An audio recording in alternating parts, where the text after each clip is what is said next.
আচ্ছা আমি বলি যে এটা বিদেশে অবস্থান করতেছে, এদের যে পুরা লিডার, যে গ্যাং লিডার বলা যায়, সে হচ্ছে সাজ্জাদ, সে বড় সাজ্জাদ।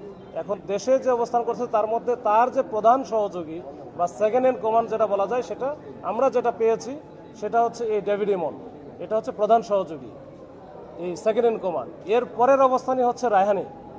তো রায়হান আমাদের সার্ভেলেন্সে ছিল, এখনও পর্যন্ত আছে, দেশেই আছে। এটা নিয়ে আমরা কাজ করছি, আর বেশি বিশদ আকারে বলার আসলে সুযোগ নেই। আমরা এটা কাজ করে যখন আমরা সফল হব তখন আপনাদের সামনে আবারও হাজির করব, তখন আপনাদেরকে বলব। আমার কথা হচ্ছে সক্রিয় যেই হোক, সে প্রতিপক্ষ না নিজের পক্ষ না অন্য পক্ষ, এটা আমার দেখার বিষয় না। দেখার বিষয় হচ্ছে সে অপরাধী বা সন্ত্রাসী বা চাঁদাবাজি, এদের বিরুদ্ধে অভিযান চলবে। সে ওই আমরা কার মধ্যে কার গ্রুপিং আছে, কে কার প্রতিদ্বন্দ্বী, এটা আমার দেখার দরকার না। আমার দরকার একটাই, সেটা হচ্ছে অপরাধী বা সন্ত্রাসী, এটা আমরা দেখবো। আর দুই নম্বর হচ্ছে, এক ভাই প্রশ্ন করেছিলেন, আমি বিশেষ করে আমার টিম কাজ করছি, আমরা প্রায় 3 মাস হলো। আসার পরে দুইটা জিনিস নিয়ে আমাকে বেশি ফেস করতে হয়েছে। একটা হচ্ছে জঙ্গল সলিমপুর, আর দুই নম্বরে যেটা সবচেয়ে বেশি আমাকে ফেস করতে হয়েছে সেটা হচ্ছে রাউজান। যে রাউজান নিয়ে রাউজান করতে করতে আমার মাথার ভিতরে রাউজান ছাড়া কিছু নাই।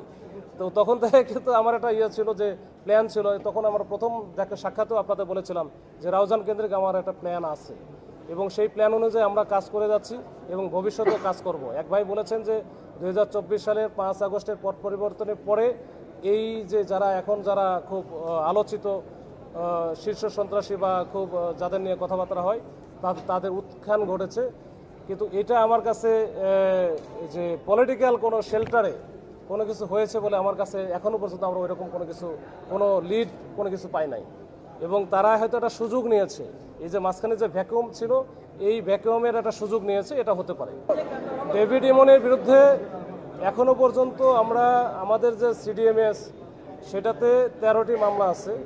13টি মামলা, এর মধ্যে মনে হয় 7টি আছে খুনের মামলা, আর বাদবাকি চাঁদাবাজি বা সন্ত্রাসী মামলা। আর ধামা ইলিয়াসের বিরুদ্ধে আছে 21টি মামলা। তো 21টি মামলার মধ্যে ওইখানে 11টা বা 12টার মতো আছে খুনের মামলা। তো আর অন্যান্য যারা আছে তাদের বিরুদ্ধে কিছু কিছু মামলা আছে বিভিন্ন জায়গায়, এটা বিক্ষিপ্ত হবে।